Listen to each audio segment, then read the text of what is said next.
En Produbanco.com. Fin de espacio promocional y publicitario. Miles de personas nos escuchan diariamente. Es su derecho a seguirlo haciendo. Lo que está en juego. Exa FM y Democracia AM. Encarnamos la libertad de expresión.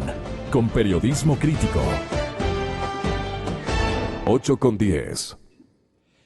Estamos de regreso ya para esta mesa de diálogo y el tema económico, ¿no? Que parece a veces que por lo vertiginoso que es el tema político nos olvidamos de la política económica y de qué se han de hacer en los próximos tiempos. Pero además, claro, ahí hay una pregunta que hacía Gonzalo y dice, ¿resultará un buen albacea el presidente Moreno de esta política económica?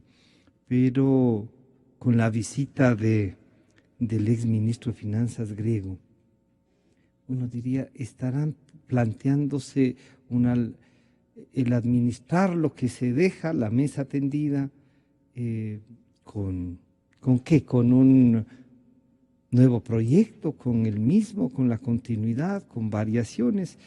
Y entonces, al darles la bienvenida tanto al economista Marco Flores como al economista Diego Borja, esta sería la primera premisa. ¿Hay algo que guardar, hay algo que seguir o hay algo que cambiar? Bienvenido, economista Flores, buenos días. Buenos días, Francisco. Gracias por su amable invitación. Buenos días a su audiencia. Un saludo para Diego.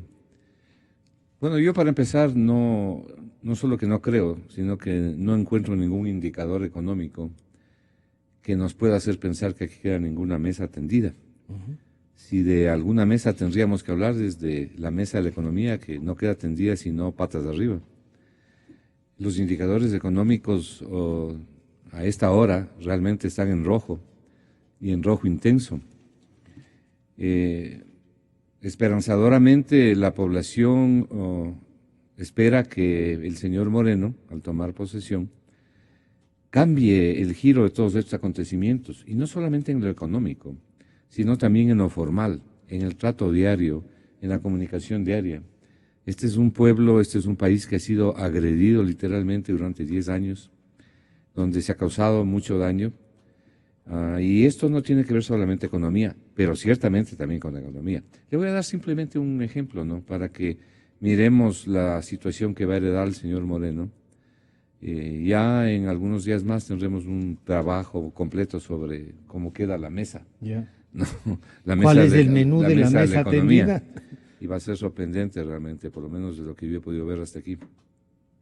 Fíjese usted, en el primer trimestre del año 2017, el crecimiento del gasto público es del 21%, del 21%. Y paralelamente, los ingresos en este primer trimestre, respecto al primer trimestre del año 2016, los ingresos en el presupuesto del Estado se reducen en 2%, lo cual ha significado que solamente en estos 3 primeros meses del año 2017 se haya producido un déficit de 2.081 millones de dólares. 2.081 millones de dólares solamente en el primer trimestre. Y este déficit financiado en su totalidad con deuda externa e interna. Y en el caso de la parte de la deuda interna, que son los recursos obtenidos o sacados de las reservas internacionales.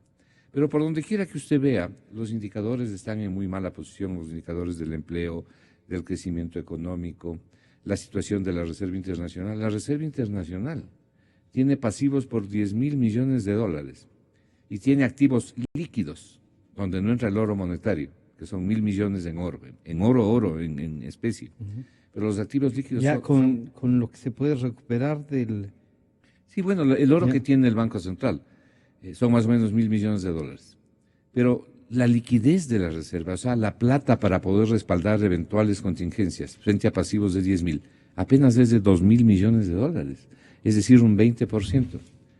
Si al Banco Central habría que calificarlo bajo las normas que se califican a los bancos privados, el banco debería estar cerrado y las autoridades del banco, si fuera un banco privado, porque hay un funcionario del gobierno que suena para ministro que dice que el Banco Central debe entenderse que puede tener tratos como bancos privados. pues si tendría tratos como bancos privados, ¿ves? Sería su estructura, el gerente ya no debería estar ahí, estaría seguramente enjuiciado y respondiendo con sus propios activos. La situación es crítica, como le digo, por donde uno mire.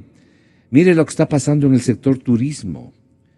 La información oficial indica que en el primer trimestre, asimismo, del año 2017, los turistas que han venido al Ecuador, o los visitantes internacionales que vienen al Ecuador, respecto del primer trimestre del año 2016, se han reducido en 100.000 personas, lo que significa que en el año tenemos un promedio aproximadamente de 400.000 personas menos que vienen al Ecuador. ¿Qué significa eso? Solamente a $1,000 por persona, que es la tasa básica de gasto que hace un turista cuando viene. La pérdida para el Ecuador y para el sector es de $400 millones al año. Mire el desastre, y usted seguramente le escuchó lo que estaba diciendo Roque Sevilla, que es un experto en todos estos temas. El desastre que significa la conectividad en el Ecuador. Quito está prácticamente aislado, las compañías de aviación se han retirado, y se han retirado por falta de negocio, pero por los excesivos impuestos.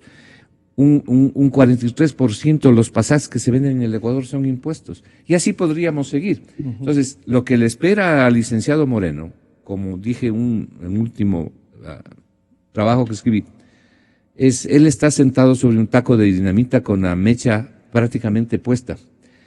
Y lo que espera la sociedad es que él cambie toda esta situación, que ponga a las personas adecuadas y no se comience, diría yo, con pie equivocado. Concluyo diciéndole lo siguiente: la presencia del señor Varoufakis es una pésima señal para la inversión y para la economía ecuatoriana. El señor Varoufakis, cuando los escasos 6 meses que fue ministro de Finanzas del gobierno del señor Alexis Tsipras en Grecia, en el año 2015, 6 meses nomás fue ministro, quiso producir una nueva moneda paralela al dólar en Grecia, paralela al euro, perdón, en Grecia. Y además proponía salirse del euro. Cuando los países se reunieron para propiciar el salvataje a Grecia, los ministros de Finanzas de la Comunidad Europea exigieron la salida al señor Varoufakis. A este señor se le trae aquí al Ecuador en un momento tan difícil, tan inoportuno, y el señor aquí, para hablar en quiteño, nos deja recomendando. Aquí hay economistas que funcionan bastante bien, ¿no? Por ejemplo, creo que el licenciado Moreno haría muy bien en escuchar los consejos de Walter Spurrier, por ejemplo. Pero nos deja recomendando que se utilice el dinero electrónico de manera más agresiva para pagar determinados gastos del sector público y expandir en definitiva y cubrir el gasto, lo cual sería terrible. Más adelante veremos lo que podría suceder. Al saludar a Diego Borja, este es un proyecto político, pero que tenía también una visión económica y usted les acompañó en una parte de esto. El Banco Central ahora ha sido manejado, como nos recuerda Marco, al filo de la navaja, y Varoufakis dice que es el Banco Central el que debería manejar dinero electrónico, que se comenzó cuando usted estuvo ahí.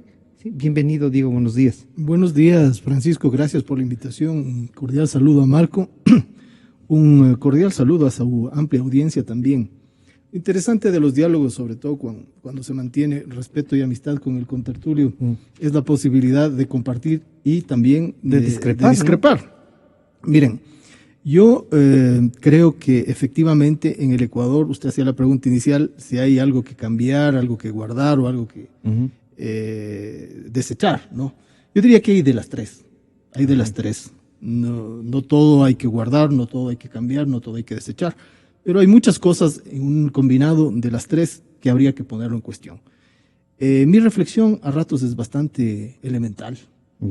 Si el Ecuador tuvo varios años, antes del año 2006, que vivía con un petróleo cuyo precio por barril estaba por debajo de los $35, algunos años por debajo de los $25 normalmente. Algunos años debajo de los $25, ¿verdad? Pero digamos, entre el año 2004 y 2006, por encima de los 26, 27 22. dólares. El último presupuesto del 2006 se aprobó con $22, pero se vendió a Pero ese 26 año y se hizo un poco más, a el 30. fondo petrolero. A 30, porque ese año el precio de sustentación de los contratos, me acuerdo clarito, del precio de Occidental era de $26 Ya, por barril. sí. ¿no? Entonces, si con precios de esa naturaleza se pudo vivir, y en muchos de esos años tuvimos no déficit, sino superávit en el sector Y crecimiento. público y crecimiento, ¿por qué con un petróleo por sobre los $50 por barril estaríamos en una situación mucho más grave que en esa ocasión? Claro, esa es una reflexión elemental. Hay muchas respuestas: el enorme crecimiento del gasto público, la enorme cantidad de compromisos financieros que tiene el Ecuador y tiene que cubrir mes a mes, etcétera, etcétera.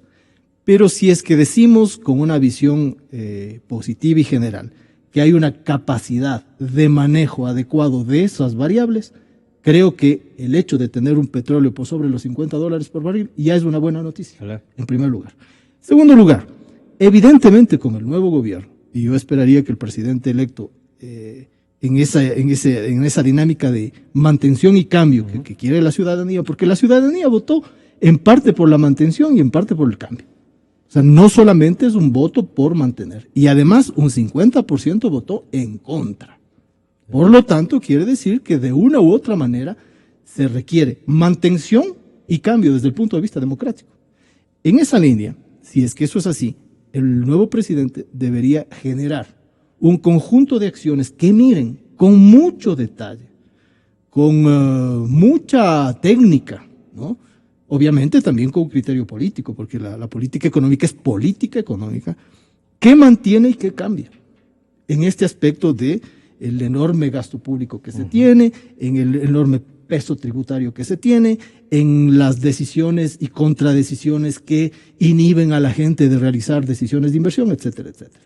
Pero tiene ahí una oportunidad precisamente de modificación y de mantención. Y eso es una buena noticia también, porque podría inaugurarse un nuevo momento en el cual haya cosas que se corrijan drásticamente y que permitan modificaciones en el modelo original. La tercera reflexión: ciertamente el modelo que ha tenido el correísmo en los últimos 10 años es un modelo de altísima presencia estatal, en la economía me refiero. Creo que es necesario abrir ese espacio para que nuevos actores, especialmente en el lado privado y en el lado no privado solamente, sino comunitario, cooperativo, etcétera, puedan aprovechar lo instalado. Porque una de las cosas interesantes en la economía es que usted puede tener una gran capacidad instalada de producción, pero si no la utiliza, o sea, simplemente no está usando al máximo su potencialidad. Y cuando uno hace los análisis ya más quicuyescos, digamos así, entre el Producto Interno Bruto y el producto potencial, que es lo que podría generar, tenemos que hay una subutilización de la capacidad general de la sociedad importante. ¿Por qué? Porque hay muchos sectores que no se han beneficiado de esta ampliación del capital social. Y la cuarta reflexión, simplemente con eso culmino esta primera parte, es sobre el tema Varoufakis y tal. Yo tuve la oportunidad personalmente de ser miembro de la Comisión Griega de Verificación de la Deuda Externa y tuve algunos contactos con la oficina del ministro Varoufakis en esa época. Y realmente no es exacto como lo señala Marco en cuanto a lo que él planteó. En su momento él planteaba una cuestión bastante ortodoxa en realidad. Él planteaba un bono de deuda a 50 años que le permita a la sociedad griega recuperar una posibilidad de crecimiento, porque en los últimos 5 años había decrecido en 25%, no en el gobierno de Tsipras, sino en los gobiernos anteriores. Había decrecido en el 25% la producción, había generado una capacidad ociosa instalada del 60% y los niveles sociales, por ejemplo, desempleo del 30%, pobreza del 35%, 200.000 hogares sin luz eléctrica en Atenas, en Europa, en el centro de Europa, generaban una situación catastrófica. Entonces, ¿qué planteaba Varoufakis?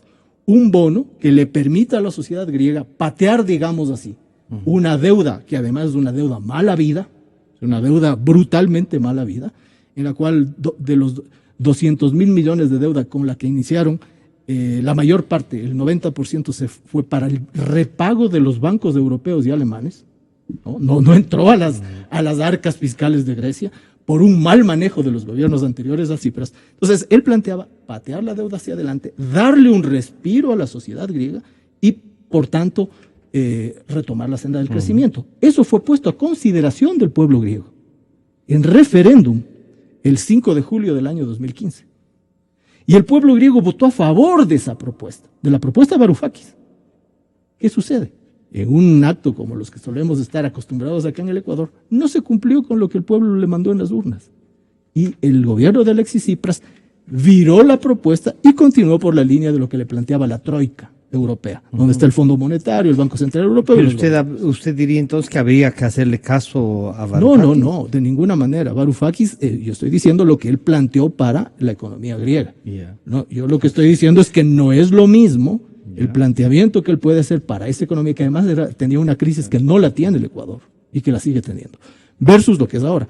Y en ese sentido, no fue equivocado su planteamiento para la economía griega. No fue equivocado.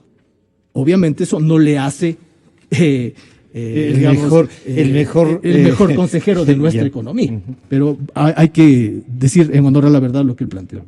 Está en línea telefónica el economista Walter Spurrier y él había escrito un tema sobre monedas paralelas, dice el artículo del economista Spurrier.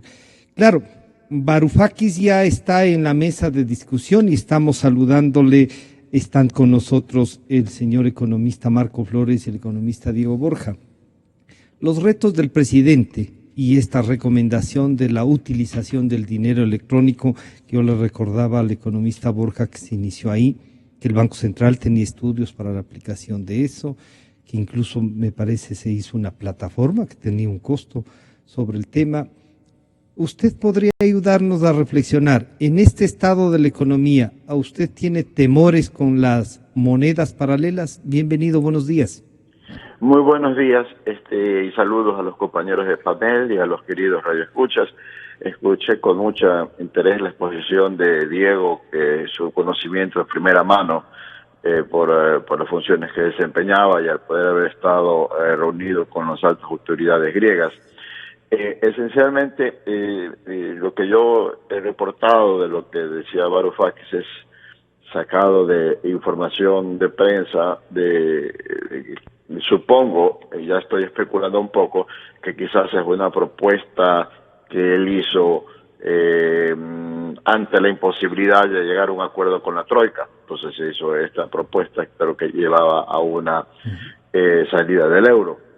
El asunto de la moneda electrónica es que, en principio, si se entiende la moneda electrónica como un medio de pago, así como puede ser una tarjeta de débito, así como puede ser un cheque, no se entiende que haya una proactividad tan fuerte del gobierno central para que sea un instrumento utilizado por el Banco Central de manera exclusiva y no dejarlo como una operación más de modernización de la banca con ayuda y colaboración de las compañías que dan servicios de telecomunicaciones celulares. Entonces, siempre hubo la sospecha que algo había atrás con esto de la moneda electrónica, incluso porque la ley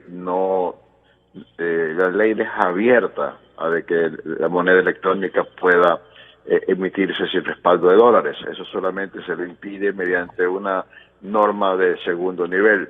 Entonces, cuando el presidente Correa trae a Varoufakis, porque Varoufakis es un muy cotizado conferencista, se hace pagar sumamente bien, es traído por el gobierno, se le da tanto perfil, y él dice dos cosas de manera paralela. La una, el Ecuador debe meter la moneda electrónica, y la otra dice tiene que desdolarizar.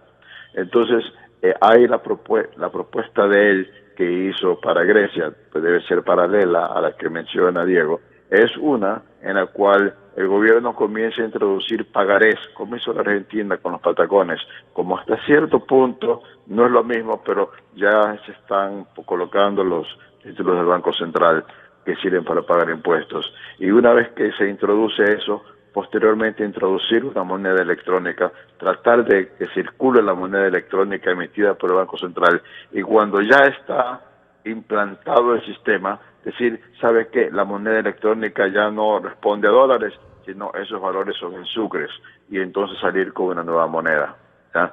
Eso fue lo que él recomendó, de lo que yo he leído en la prensa. Como digo, no he tenido esa oportunidad tan buena que ha tenido Diego de haber estado en contacto con ellos, y hace esa propuesta allá. Aquí dice algo paralelo. Aquí el gobierno acoge eso, se reúne con presidente saliente y presidente entrante. Entonces, el punto es, hay por qué sospechar que el gobierno, en lugar de ajustar la economía, que tiene que ajustarla, va a mantener el gasto y lo va a hacer vía esta vía de la moneda electrónica, lo cual sería, en mi criterio, catastrófico.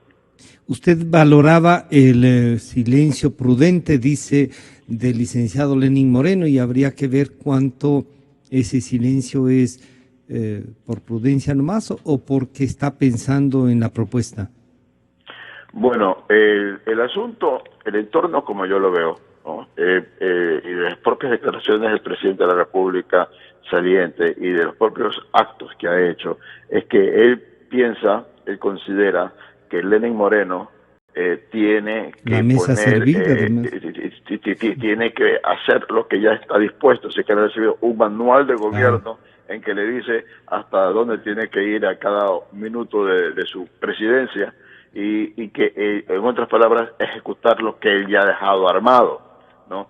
Y Lenín Moreno dice discretamente, de vez en cuando, yo voy a hacer, cada cual gobierna en su periodo, pero no, más bien se ha mantenido callado. Yo pienso que debe ser por prudencia, es decir, este señor todavía es presidente, él todavía manda, él todavía quiere mandar más adelante. Yo qué saco poniéndome en una pugna o opinando ahora, espero a cuando yo esté en el poder. Ahora, eso es igual una especulación, porque ni yo he conversado con Lenín Moreno, ni lo conozco mayormente, lo conozco como hombre público, nada más. Entonces, en ese sentido, yo especulo que él vendrá, ya en el poder, pondrá sus propias políticas económicas, o si en cambio lo que hace es nombrar a su gabinete personas que están en estos momentos en el gobierno en primer plano o en el segundo plano, o que comparten los criterios de Rafael Correa, entonces sí podríamos pensar, bueno, él va a ser un seguidor de lo que les puso Rafael Correa. Pero yo todavía prefiero darle el beneficio de la duda y pensar que él lo que quiere es ser prudente para no crear conflictos innecesarios, y que él hará lo que tiene que hacer cuando ya asuma la presidencia. Economista Spurrier, muchísimas gracias por compartir este momento. Estaremos en contacto. Sí, muchas gracias, Francisco. Economista Flores, bueno, aquí tiene dos líneas, diríamos. La de Diego, que nos dice sí, hay cosas que hay que rescatar. El tema Varoufakis nos ha explicado, pero él mismo ha dicho que no es lo mismo la economía griega que la nuestra. Yo ya me estaba asustando cuando... Claro, y después el economista Spurrier dice, sí, hay el planteamiento de desdolarizar, que es la cosa más popular este rato en el Ecuador. Y claro, eso era un poco uniendo a la salida del euro propuesta por él, ¿no? Nuevamente una reflexión de esas, y si quiere comentar el diálogo que ha tenido Diego con el sector de Varoufakis. Gracias, Francisco. Bueno, yo creo que hay dos cosas importantes en el tema Varoufakis antes de llegar al Ecuador, y hay otra importante luego de su visita al Ecuador. Antes de llegar al Ecuador, el mundo está empapelado de información al que puede acceder cualquier persona, lo que no se opone a lo que ha dicho Diego, de dos planteamientos de Varoufakis. El primero, la salida del euro, y el otro, la emisión de una propia moneda, probablemente dentro de un plan. Y la realidad es que los ministros de Finanzas europeos condicionaron el apoyo a Grecia con la salida de Varoufakis. En el Internet hay enorme cantidad de información al respecto. Pero bueno, independientemente de lo que haya pasado en Grecia, o de lo que se haya propuesto para Grecia, a este señor se lo trajo acá, que cobra la friolera por conferencia de $60,000, ¿no? No sé cuánto habrá cobrado en el Ecuador, pero es la tarifa internacional de este caballero, más gastos. Y este señor viene aquí y dice que uno de los errores de la conducción de la política ecuatoriana a quien, entre paréntesis, el periodista Andrés Oppenheimer acaba de decir en uno de sus artículos que la conducción de la política económica ecuatoriana debería enseñarse en las universidades como una muestra de lo que significa un desastre en la conducción económica. Bien, viene aquí el señor Varoufakis y propone al presidente entrante que use más extensivamente la posibilidad del dinero electrónico y que se paguen, lo dice categóricamente, que se paguen obligaciones y determinados gastos presupuestarios como una parte de los sueldos a través de la moneda electrónica. En esto, permítame aclarar algo que me parece que es absolutamente crucial. La pregunta ¿es bueno o es malo usar el dinero electrónico? Y si es que es malo, ¿por qué es malo? El dinero electrónico es una excelente herramienta en condiciones normales, y condiciones normales significa no administrado por monopólicamente, en este caso por el Banco Central, que es lo que dice la regulación del Banco Central, de la Junta Financiera del Banco Central, dice que la conducción y emisión del dinero electrónico es privativa del Banco Central. Eso dice la ley actualmente, la ley elaborada por esos mismos caballeros. De manera que no hay opción de que maneje la banca privada como ocurre en todas partes del mundo. Yo no conozco ningún país donde el dinero electrónico sea manejado públicamente, con exclusividad. Bien, esta es una primera gran diferencia. La segunda, el dinero electrónico, para que tenga éxito y sea la buena herramienta que es, tiene que tener un respaldo en dólares contantes y sonantes. Ahí viene la preocupación de la ciudadanía.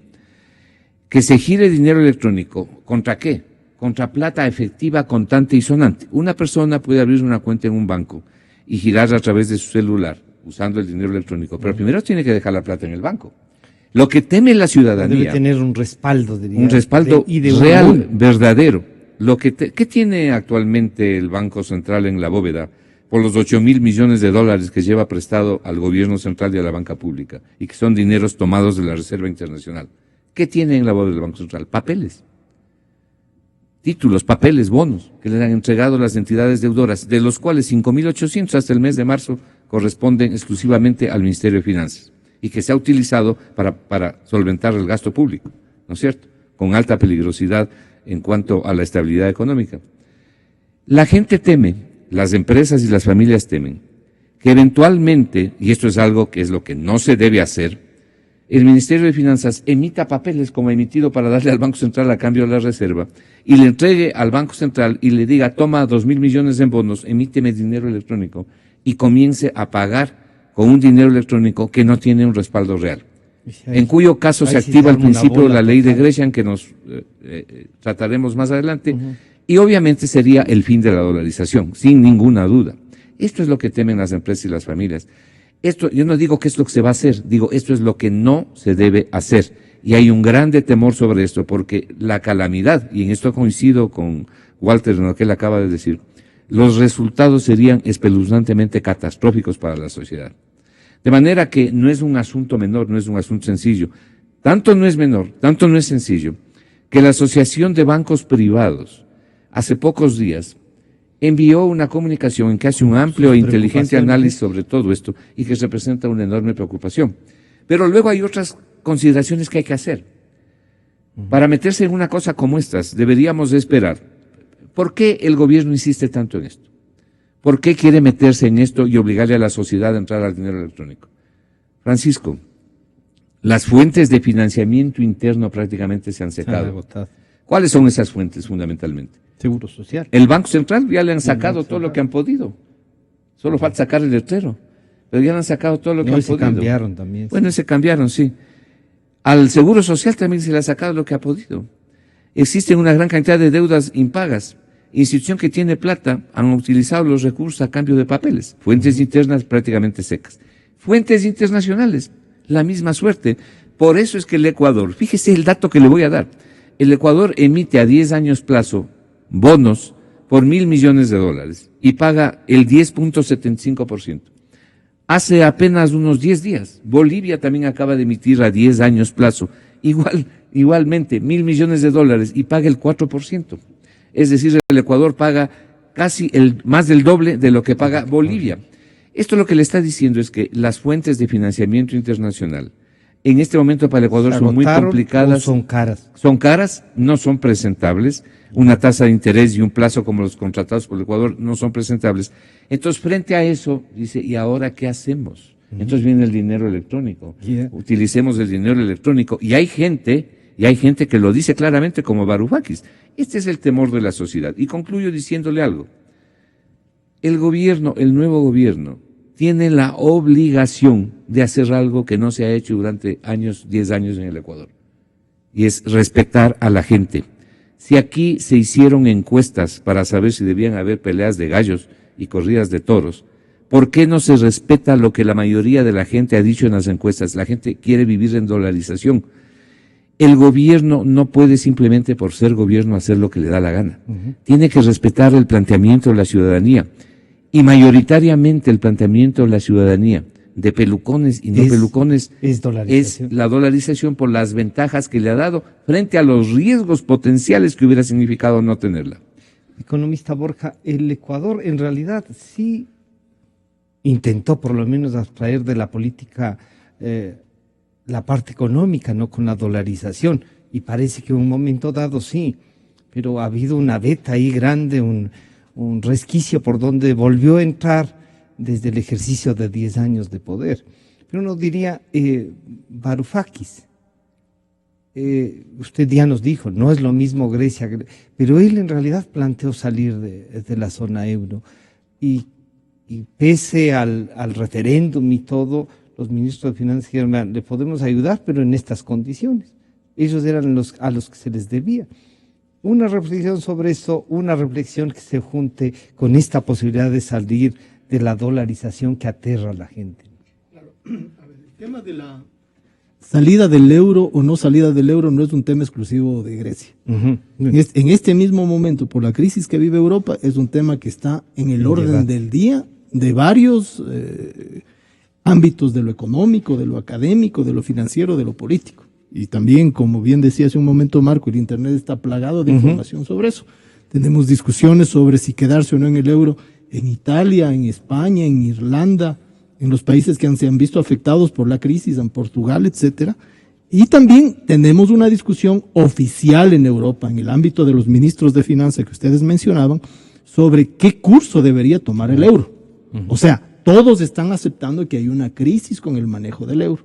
En un interesante libro de Varoufakis que se llama El Minotauro Global, él plantea cómo podría ser una mantención en el euro con un modelo diferente.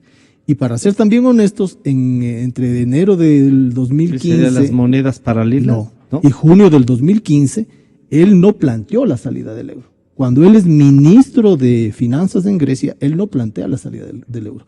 Él plantea una renegociación agresiva de la deuda griega y plantea un modelo de modificación del Banco Central Europeo, en el cual la lógica fundamental es que los países excedentarios de Europa, que es básicamente Alemania, y que es quien marca el ritmo de qué se hace y qué no se hace con el euro, funcione como un Banco Central Europeo. Y pone un ejemplo muy simple. Dice, ¿qué pasaría si es que en los Estados Unidos el estado de Iowa entra en crisis y la Reserva Federal le dice, resuelve tú la crisis? No actúa así la Reserva Federal. La Reserva Federal actúa como un banco central de todos los estados de la Unión Americana, y el momento que hay crisis en un estado, actúa como un banco que maneja los excedentes de los más excedentarios a los menos excedentarios, y el dólar funciona. Caso que no es en el de Europa. Entonces no era un planteamiento de salida del euro, era un planteamiento de modificación del esquema del Banco Central Europeo para manejar de una manera diferente el excedente.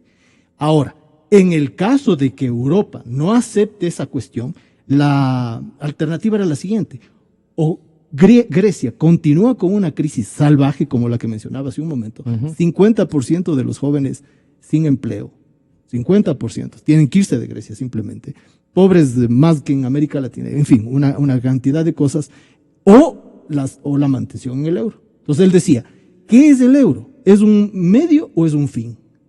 Que es lo mismo que habría que plantearse en el caso de cualquier política monetaria. ¿Es un medio o es un fin? Incluyendo la dolarización, la convertibilidad o lo que sea, ¿no? Entonces, ese era el planteamiento y la discusión que se tenía en Europa y en Grecia. Y entonces ahí le haría la pregunta yo, ¿para usted qué es un medio o es un fin? Obviamente es un medio. Siempre la política monetaria es un medio. Siempre. Ahora, eso en el caso europeo y griego. En el caso ecuatoriano, hay muchos elementos acá. ¿Y por qué hemos dicho que la dolarización es conveniente? Básicamente porque tenemos instituciones monetarias absolutamente débiles. Como ya hemos señalado, un banco central que no responde de una manera adecuada a la gestión monetaria y se convierte en una prestamista de última instancia del gobierno, no es precisamente un banco que nos dé confianza. Instituciones monetarias débiles, Banco Central, superintendencias, esquemas de regulación, sistema financiero, etcétera, ¿no? Eso, en el caso ecuatoriano, si es que hubiéramos tenido moneda, nuestra crisis con el manejo fiscal que hemos tenido en los últimos años, estaríamos en una condición realmente grave. O sea, de una u otra manera, la dolarización ha permitido tener una economía, ¿no es cierto?, que resguarde ciertos equilibrios en medio de una situación crítica. Por tanto, ¿cómo mantener esa cuestión? Es un elemento fundamental. Y hemos señalado, eso tiene un aspecto monetario, pero tiene un aspecto también de otra índole. Si es que nosotros no resolvemos elementos básicos en el próximo periodo, ligados al dinamismo de la economía, ligados a la generación de divisas. Es un problema básico que tiene el Ecuador desde el año 2000 que se dolarizó. Es que la balanza comercial no petrolera siempre ha sido negativa. Entonces hay una salida de dólares muchísimo mayor a la entrada de dólares. Y en dolarización, si no hay dólares, no funciona. Entonces es indispensable resolver adicionalmente a los temas de manejo estrictamente monetario, los temas productivos, los temas económicos, los temas de competitividad, los temas fiscales. Usted decía que hay que recuperar el modelo inicial. No, yo decía que el modelo inicial en su momento funcionó en el año 2009, cuando teníamos una crisis mundial de una envergadura como la de la crisis del 29-33, es decir, que algunos la comparaban con la caída del muro de Berlín fue la caída del socialismo, la crisis del 2008 fue la caída del capitalismo. Y sobre eso también hay mucha literatura. Entonces, si es que nosotros teníamos esa situación, una intervención fuerte del Estado en el momento que se tenía, evidentemente evitó que haya mayor crisis. Pero las no líneas era de porque política tenían los fondos que se habían hecho antes de la llegada. Pero ¿qué hubiera pasado si teniendo esos fondos se tenía una política de no intervención? La crisis hubiera sido mayor. En el año 2009 crecimos en 0.6%, nuestros vecinos todos decrecieron por una crisis mundial. Entonces, en ese momento funcionó ese modelo. Y yo lo que decía es que ahora hay que relajar ese modelo, hay que modificarlo de muchas maneras.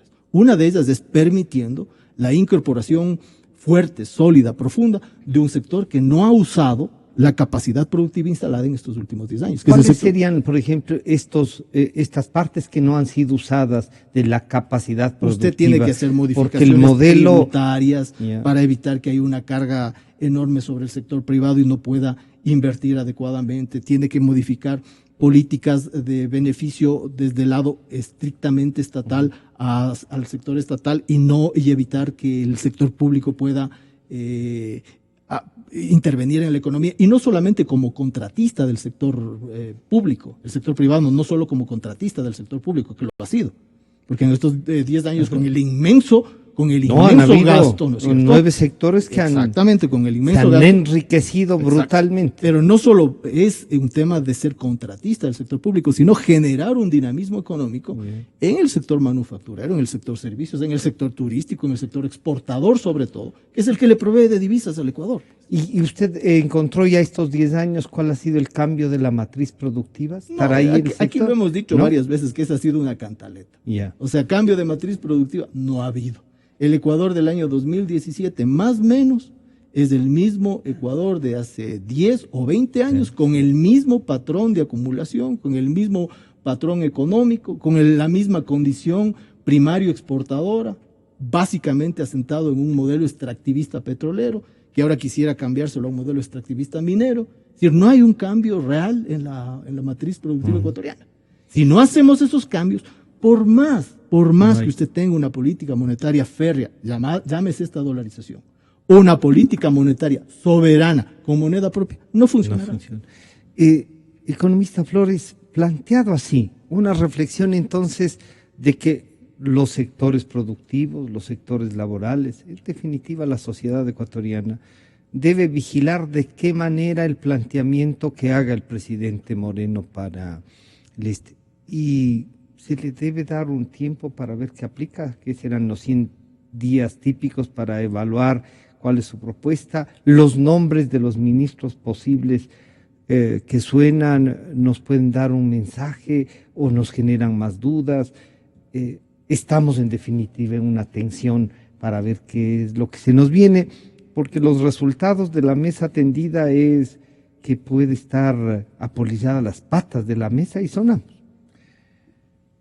Todo economista que se precie medianamente sabe que al final del día el manejo de la economía es el manejo de las expectativas. Una de las responsabilidades importantes, de las tareas importantes del nuevo gobierno y del señor Moreno, es cambiar las expectativas negativas que existen en el Ecuador, no solo en la economía, sino en diferentes aspectos. Como por ejemplo, tiene la obligación de reconstruir la institucionalidad y el Estado de Derecho. Y por supuesto reconstruir la economía. Las ofertas que hizo el señor Moreno en la campaña, en valores nominales, tienen un costo superior a los 9.000 millones de dólares, que el Ecuador no tiene cómo pagarlos. O sea, que exigirle que cumpla sería terrible. Estoy hablando a valor nominal. Ya. Algo podrá hacer, pero ojalá tenga para pagar los sueldos cuando llegue al poder. La situación es realmente lamentable. Podría yo darle varias cifras, ¿no? Pero simplemente le quiero señalar algo para concluir el tema al señor Varoufakis. Ya. La propuesta para Ecuador, porque puede haber dicho lo que quiera finalmente en Grecia, ¿no? La situación es lo que significa Grecia y cómo ha quedado Grecia. Ha venido aquí y ha aconsejado claramente salir de la dolarización. Es lo que ha aconsejado, entre los consejos que ha dado. Y eso es lo que ha reportado la prensa. Es decir, lo que está diciendo es, utilicen ustedes la máquina de hacer billetes para, a través de las devaluaciones, equilibrar las cuentas fiscales. ¿Qué es lo que hace el señor Maduro en Venezuela? El señor Maduro, cuando necesita plata, manda a imprimir más bolívares y entonces equilibra las cuentas fiscales con unos bolívares absolutamente devaluados sin poder de compra. Le voy a dar un dato. El 30 de abril pasado, el 30 de abril pasado, el señor Maduro incrementó el salario básico en 60%. Y ese salario básico de los venezolanos... Perdón, Marco, en enero había 42, en enero. 42, ¿sí? O sea, más del 102%. Así mismo es. Bueno, eso es lo que hace la devaluación, ¿no? Pero ese 60% significó que a partir del 1 de mayo el salario básico en Venezuela sea de 65.000 bolívares. Pero 65.000 bolívares a la tasa del mercado paralelo quiere decir que los venezolanos en promedio lo que ganan son $14 mensuales. O sea, repito la cifra, 14 dólares mensuales. ¿Por efecto de qué? Por efecto de la devaluación. Queremos algo parecido para el Ecuador. ¿Por qué? Porque el Ecuador no tiene las condiciones necesarias y suficientes para pensar siquiera en una salida de la dolarización. No tiene una reserva internacional sólida que se requeriría para cubrir corrida de depósitos, no hay un banco central que respalde. No tiene un sector externo o estructurado, asimismo sólido, es más bien frágil, pero además la ciudadanía no tiene confianza y no apoya la medida y podríamos señalar otras cosas más. En este estado de cosas, yo tengo aquí, por ejemplo, las cifras de lo que el Ecuador ha pagado por servicio a la deuda del sector público. Voy a dar rápidamente la cifra para terminar contestando su pregunta. El servicio total de la deuda en el año 2016, ¿sabe cuánto fue, mi estimado Francisco? 11.642 millones de dólares pagó el Ecuador por amortización e intereses en el año 2016. Prácticamente más del doble de lo que se dedica a salud y educación. 11.642 millones de dólares, son las cifras oficiales. Bueno, esta es una de las tantas cosas que va a heredar el señor Moreno, y yo creo que hay que darle, para contestar su pregunta, el beneficio de la duda. Concuerdo con Walter Respurrier. Yo creo que él está en un compás de espera prudente. Y lo que sí tenemos que ver, y lo que sí tenemos que oír es lo que él dice cuando está en funciones. Porque a lo mejor, en este momento, la prudencia le aconseja no generar conflictos sobre determinadas cosas que se siguen haciendo o que se han hecho. No vaya a querer irse el señor presidente Correa. Claro, pero es que además, si es que no se hace lo correcto, a lo mejor pasa el desempleo, ¿no? A lo mejor pasa el desempleo. Porque la dolarización, hay dos formas de salir de la dolarización. Una es estructuralmente a través de las medidas que tome el gobierno, y la otra es de facto, porque la dolarización nos deja como consecuencia las desgracias que estamos hablando. Yo creo que hay que darle al señor Moreno, como cualquier otro presidente, un beneficio de la duda y darle un tiempo prudencial Pero en ese tiempo prudencial sí hay ciertas obligaciones que cumplir. No es un cheque en blanco, por lo menos en mi concepto. Primero, tiene que hablar claramente él y sus funcionarios para no modificar negativamente aún más las expectativas. Hay nombres que suenan, que son calamitosos para las expectativas, porque se habla de potenciales funcionarios del régimen del señor Moreno, que son los que han favorecido la sacada de la plata a la Reserva Internacional, que son los que dicen que se debe usar el dinero electrónico más o menos de la forma en que lo dice Varoufakis. Entonces, eso no da tranquilidad, no auspicia nada. Entonces, hay necesidad de que él clarifique la estructura central de su política económica, la estructura central, incluyendo la dolarización, incluyendo dinero electrónico, cómo mira él y qué es lo que piensa hacer, a través de él mismo y a través de sus funcionarios. Pero por otro lado, queda la reconstrucción de este Estado. Mire, aquí la inversión, yo ya no estoy tan preocupado de la inversión extranjera en esta primera etapa, porque no va a venir. Peor aún con los 12 tratados que acaba de liquidar el Congreso, que es simplemente la cereza negra en el pastel, en términos de desalentar la inversión. Yo estoy preocupado de la inversión nacional y de la plata que ha salido al exterior, el poder recuperarla para la economía ecuatoriana. Que la puedan traer, que esa es una fuente importantísima que no hay que perder de vista. Pero generando las estructuras adecuadas, pues, teniendo una política tributaria racional. La política económica no se resume en masacrarle a la gente con impuestos. Diego dice que esa es una primera parte, ¿no? Esa es una primera parte. Pero el Estado de Derecho y la institucionalidad, que la gente vuelva a tener confianza de cómo funcionan los poderes en el Ecuador, que no estemos siempre casi en el último tercio de todos los índices internacionales, porque eso ven los inversionistas, pero no solo los extranjeros, sino los nacionales. Mire lo que ha pasado con el sector aquí de la construcción. Primero, mirando las estadísticas del Producto Interno Bruto del año 2016, que se han publicado ya, el sector inmobiliario cae en el año 2016 en el 41%. En el 41%, es una cifra dramática. Y el sector de la construcción globalmente cae en el 8% del PIB.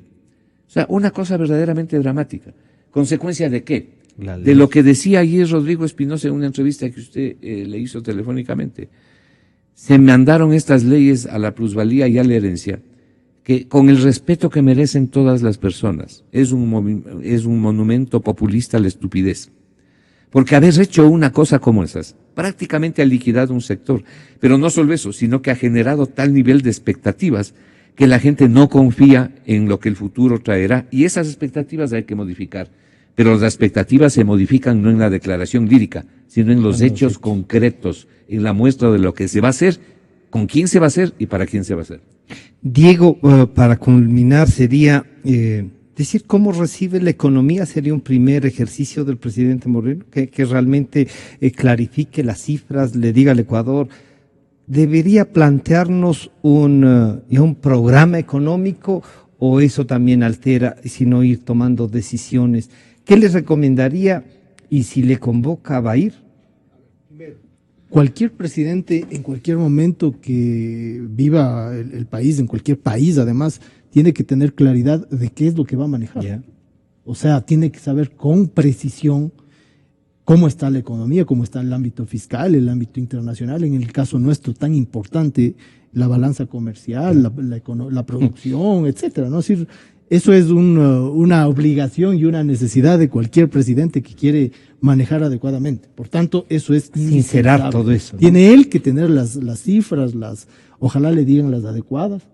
Y creo que es indispensable, ¿no? Creo que es indispensable que él las transmita a la ciudadanía. Sí, ¿no es cierto? En voz del presidente electo. Esto es lo que recibe. Es indispensable que él tenga la verdad y que además la transmita a la sociedad, porque la sociedad no es de niños de jardín de infantes. La sociedad es de personas de toda condición, adultas, en su buena parte, jóvenes, con criterio, que necesitan saber en qué país están viviendo y cómo pueden tomar decisiones adecuadas. Primer tema. Segundo tema, dado lo que podemos ver los economistas, la situación es complicada.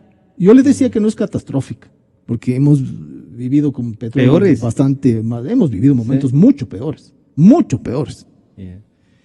pero es complicado. ¿No será que la cortina de la dolarización, el economista Borja, no nos deja ver la realidad y queremos descubrir por eso con el señor licenciado Moreno qué nos dejan? Bueno, la dolarización yo no diría que es una cortina, ha sido un elemento que ha permitido sostener de alguna manera esta economía con cierto equilibrio. Podríamos estar en una situación bastante más grave. Entonces, la situación es crítica, pero es manejable.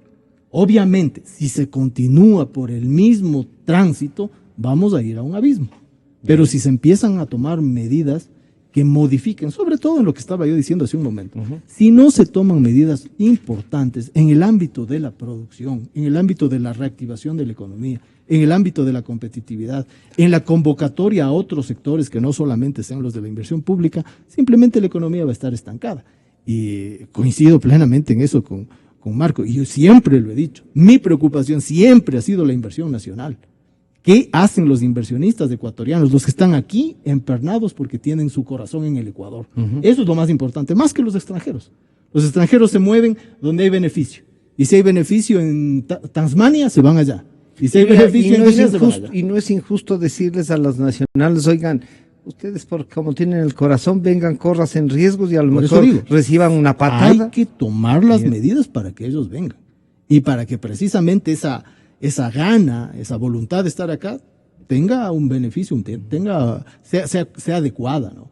Y sobre lo tercero, no tienen por qué convocarme a mí. ¿Por qué no? Porque yo he sido una persona absolutamente crítica con la modalidad del manejo político. ¿Y si quieren cambiar? Van a decir, al fin y al cabo usted sí es amigo de Lenín. No, si la amistad no tiene nada que ver con la crítica. Es más, yo creo que a los amigos hay que decirles con claridad cuando están equivocados. Entonces sería bueno.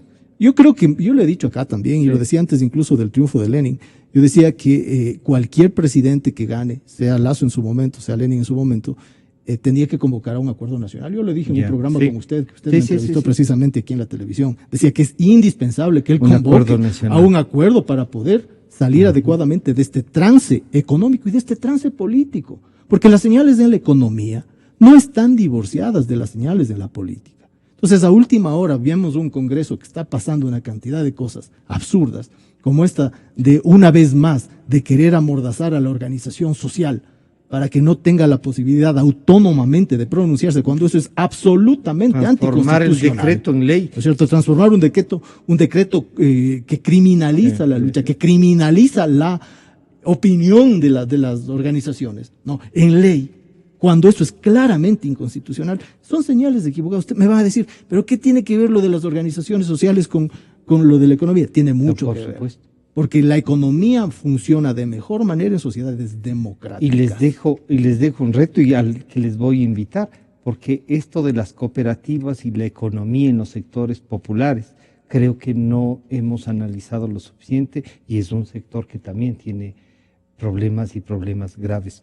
Por ahora les quiero agradecer al economista Marco Flores y al economista Diego Borja y en Guayaquil a Walter Spurrier, que nos han ayudado en el tema de la economía. Enseguida viene Clarito está con el economista Vicente Albornoz y el economista Sebastián Oleas. Nos encontramos el día de mañana. Muchas gracias.